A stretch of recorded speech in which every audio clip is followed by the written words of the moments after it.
Como se fora un domingo, así se viviu en Santiago esta xornada de folga xeral secundada de forma mayoritaria polo comercio, hostalería e a industria. Compostela non foi unha excepción porque, segundo os sindicatos, o paro foi todo un éxito moito maior que a pasada folga do 29 de marzo. As centrais convocantes entenden que o goberno debe tomar nota da mensaxe que hoxe lle mandaron os traballadores, que entenderon que é necesario pedir un cambio rotundo nas políticas económicas. Mentres, dende o Executivo, aínda non houbo reaccións oficiais a esta xornada de folga que para eles non fai máis que empeorar a imaxe de España no exterior. Saúdos, como están? Ao longo dos próximos minutos imos coñecer máis polo miúdo como transcurriu a xornada de folga en Compostela, que tivo o seu momento clave ás 12 do mediodía na Praza Roxa. De alí partiu a manifestación convocada polos sindicatos maioritarios CIGA, UGT e Comisións Obreiras. A marcha foi secundada por milleiros de persoas que acabaron por tomar a Praza da Quintana. Pasadas as 12 da mañá saía da Praza Roxa a manifestación convocada por Comisións Obreiras, CIGA e UGT en Compostela, unha marcha que foi secundada por milleiros de cidadáns e que os seus organizadores cualificaban de moi exitosa. Unha xornada realmente de éxito, non? E de éxito desta alianza social, en todos os sentidos. Non foi esa forza dos piquetes que sempre din que é responsable, sino que notabas que a xente non acude ao traballo, está concienciada e evidentemente, a cidade é un domingo, isto vese con moita claridade. A marcha foi secundada por diversos colectivos de distintos ámbitos, como o sanitario e o educativo, aínda que os máis maioritarios foron os estudantís e de mocidade, como Galiza Nova. Está vindo unha riada de chavales por aí, por estas rúas centrais, que a verdade é que sorprende, a capacidade de implicarse que ten a xente nova, cando moitos están dicindo que a xente nova non se implica, que a xente nova é pasota e que a xente nova queda na súa casa cando hai que defender o seu futuro. En canto aos partidos políticos, a marcha asistiron representantes de PSOE e BNG. O voceiro nacionalista en Santiago, Rubén Cela, falaba dunha resposta contundente da cidadanía.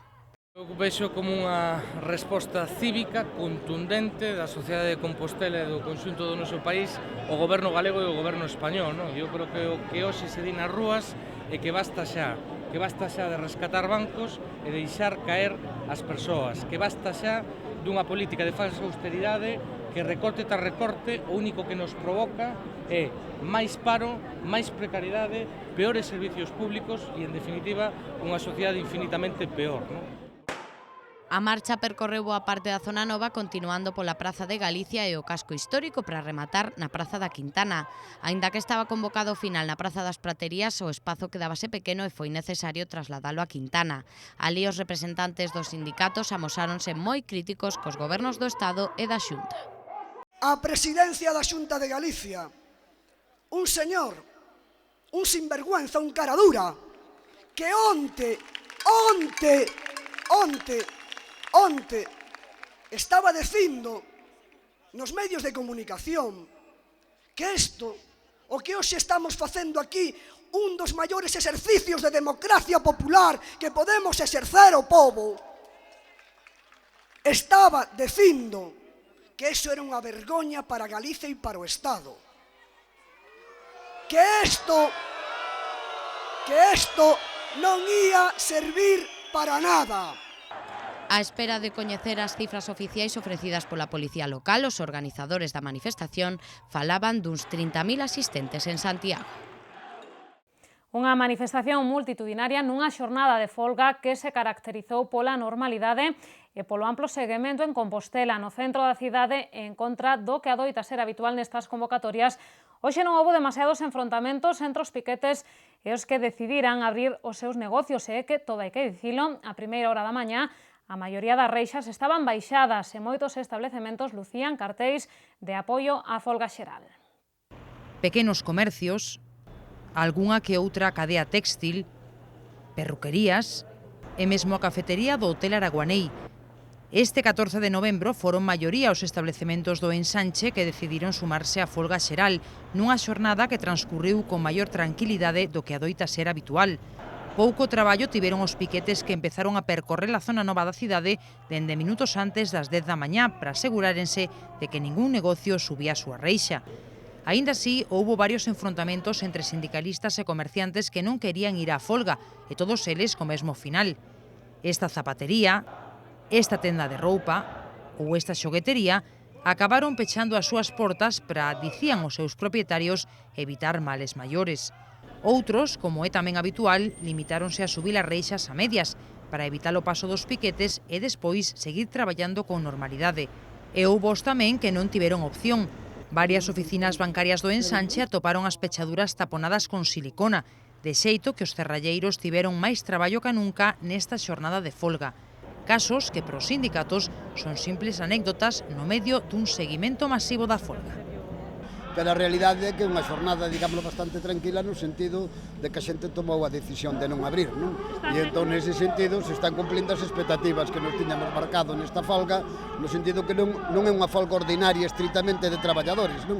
Sino que é unha folga que tamén ten o contido social e entonces a sociedade está facendo esa resposta. Os piquetes tamén quixeron destacar a tranquilidade da xornada, iso sí, con certas críticas pro despregue policial no polígono do Tambre.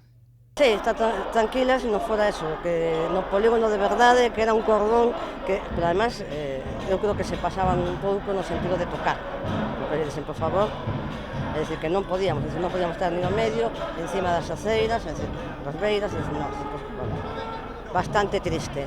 Empresas moi significativas da comarca, como pode ser Televés, Castrosúa, Papeleira de Brandia, entre outras, totalmente pechadas, que o transporte totalmente paralizado e secundando a convocatoria de folga, e os dous polígonos da área de Compostela, o do Milladoiro probablemente con unha maior porcentaxe de peche, pero o polígono do Tambre tamén con unha altísima porcentaxe de peche, máis alá de que por parte das chamadas forzas de orde público se nos imposibilitou casi totalmente exercer a labora informativa. E máis, se deron até circunstancias onde persoas que iban marchar do polígono se lle indicaba que a dirección era ir para o centro do polígono, non?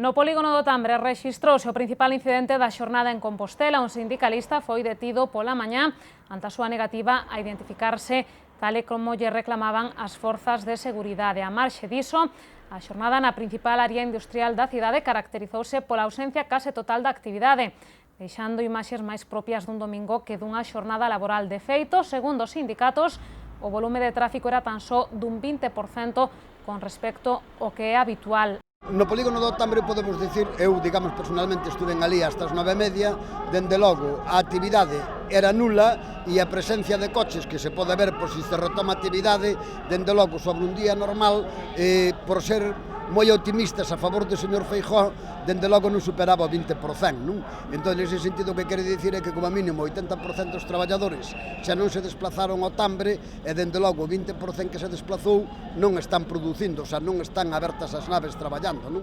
A imaxe era ben distinta en Costa Bella, onde a partir do mediodía prácticamente todas as naves estaban funcionando con normalidade. Normalidade tamén en área central, onde case todas as tendas estiveron abertas. O mesmo aconteceu con el Corte Inglés, que tamén traballou como calquera outro día. Pola contra, o pequeno comercio sumouse de forma masiva a convocatoria de folga. Xa o víamos no ensanche e a imaxe era idéntica no casco histórico. Prácticamente todas as tendas estaban pechadas pola mañá, lucindo ademais os correspondentes cartéis de apoio á folga xeral.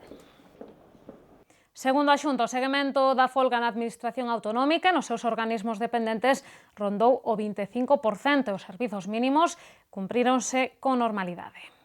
O dato difire bastante do que dan os sindicatos. Segundo o UGT, un 40% dos traballadores da Xunta apoiaron a folga, a porcentaxe máis baixa de toda España. Por ámbitos, a Consellería de Sanidade cifra o seguimento do paro no 20% e afirma que os servizos mínimos se están a cumprir o 100%. A folga tamén se notou moito no eido dos transportes. En Lavacolla foron suspendidos numerosos voos. Na estación do ferrocarril a actividade foi mínima e os autobuses prácticamente non funcionaron, sobre todo despois de que o Tribunal Superior de Xustiza de Galicia decidira suspender o decreto da Xunta sobre os servizos mínimos.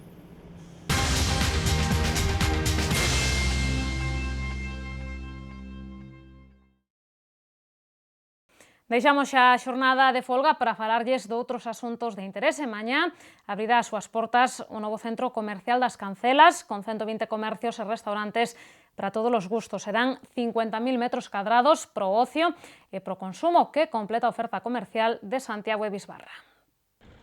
Ás 10 da mañá celebrarase o primeiro acto no Centro Comercial das Cancelas pros medios de comunicación e tamén para as autoridades. Estará presente, por exemplo, o alcalde de Santiago, Ángel Currás. A apertura pro público en xeral será ás 12 do mediodía. As tendas contarán cun horario de 10 da mañá a 10 da noite de xeito interrumpido de luns a sábado, mentres que restaurantes e cines tamén abrirán os domingos. Para esta inauguración son moitos os negocios que ofrecerán ofertas especiais e agasallos. Por exemplo, CIA vai regalar un vale de 20 euros aos seus 100 primeiros clientes, mentres que H&M realizará descontos de ata o 20%.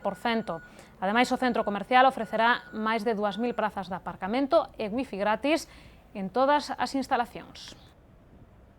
Este 14 de novembro celébrase o Día Mundial da Diabetes, unha enfermidade que lle afecta a máis de 5 millóns de persoas en España. Unha dieta equilibrada e exercicio físico son as claves para loitar contra unha patoloxía que non doe, pero que pode ter consecuencias moi graves. Para concienciar os cidadáns, a Asociación Compostelá de Diabéticos instalou unha carpa na Praza do Toural, pola que hoxe pasaron centos de persoas. A saúde non entende de folgas e por iso a Asociación Compostelá de Diabéticos saiu á rúa neste 14 de novembro para celebrar o Día Mundial da Diabete. Nunha carpa instalada na Praza do Toural, o colectivo realizou centos de probas gratuitas aos composteláns cada vez máis concienciados cos perigos desa enfermidade. E que lembra a presidenta da asociación, a diabete non doe, pero pode ter consecuencias gravísimas. Que isto non hai que tomarlo de broma, de que isto é moi serio e de que isto, bueno, o sea, cuidándose un pouquiño, facendo exercicio físico, tomando unha medicación que non teñen porque ter ninguna consecuencia máis, non?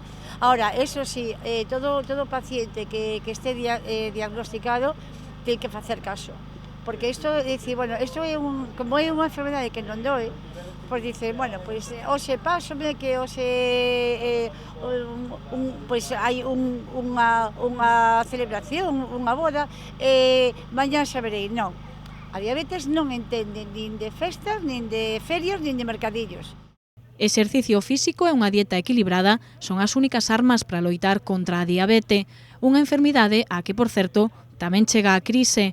Teresa Lord non oculta o seu malestar polos recortes que lle están a afectar aos diabéticos e que se traducen, di, en menos material e de menor calidade para atendelos. Que os que mandan a sanidade, por exemplo, non dé un material adecuado. Ahora mismo, aos diabéticos tipo 2 están quitando as tiras reactivas. Eso non hai dereito.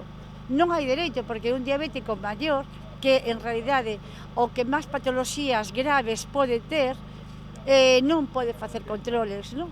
E despois o material, que é malísimo, as agullas rómpense, doblanse, formanlle hematomas, sangrados, lipodistrofias. Outro día veu unha señora e tuvo que ir por urxencias para quitarlle un trozo de agulla que lle quedou dentro. Isto é moi grave.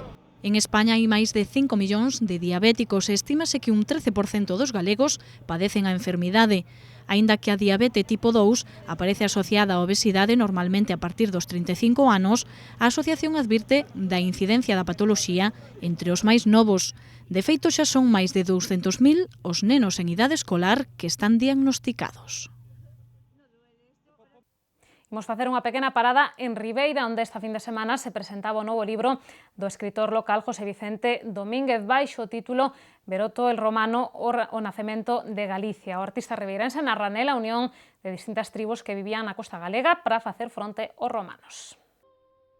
O autor vincula esta época ao nacemento do sentimento de galeguidade. É unha novela histórica ambientada no século I a.C., na zona costeira entre Noia e Fisterra. De feito, nela aparecen lugares como os Castro de Baroña e Neixón. Trátase da sétima obra de José Vicente Domínguez. No 2003 publicara Co sol pola popa, unha recompilación de artigos relacionados con asuntos marítimos publicados entre 1982 e 2002. A este libro seguironlle obras como Anxelote e outros relatos ou Allá está Pancho. O acto que asistiron o autor e tamén o editor José Luis Teófilo estivo presentado polo escritor e premio Nadal Alfredo Conde. Repasamos de seguido a nosa axenda cultural, como sempre, con moitas propostas para o seu tempo libre.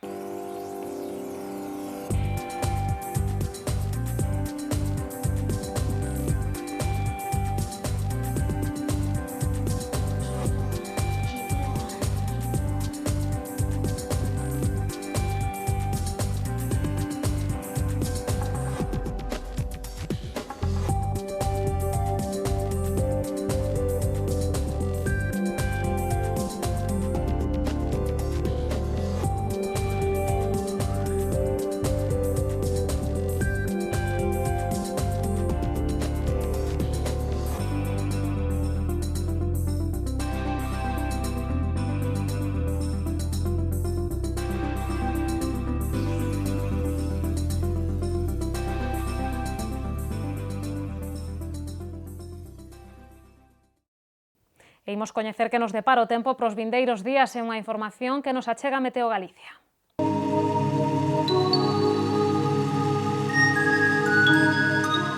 Pedras de Santiago ofrécelle a información do tempo.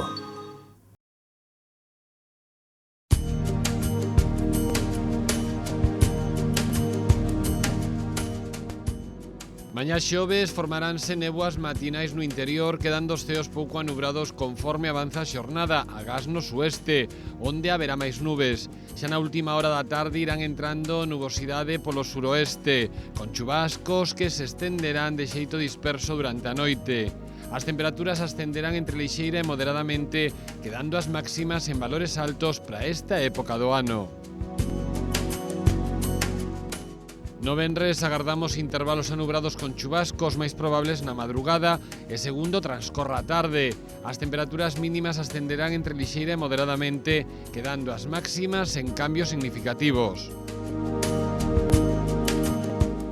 Xa no sábado os ceos van quedar anubrados con precipitacións febles ou localmente moderadas. As temperaturas mínimas non experimentarán cambios significativos e as máximas descenderán entre lixeira e moderadamente.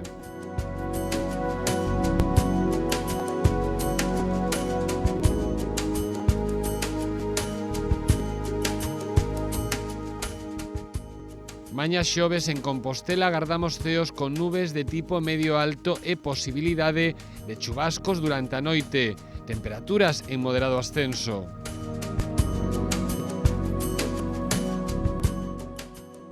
No venres teremos intervalos anubrados con chubascos, temperaturas mínimas en moderado ascenso e máximas en cambios significativos.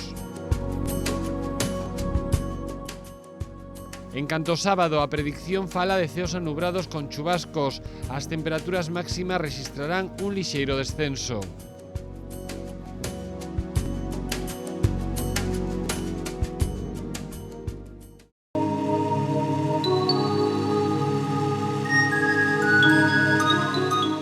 Pedras de Santiago ofreceulle a información do tempo.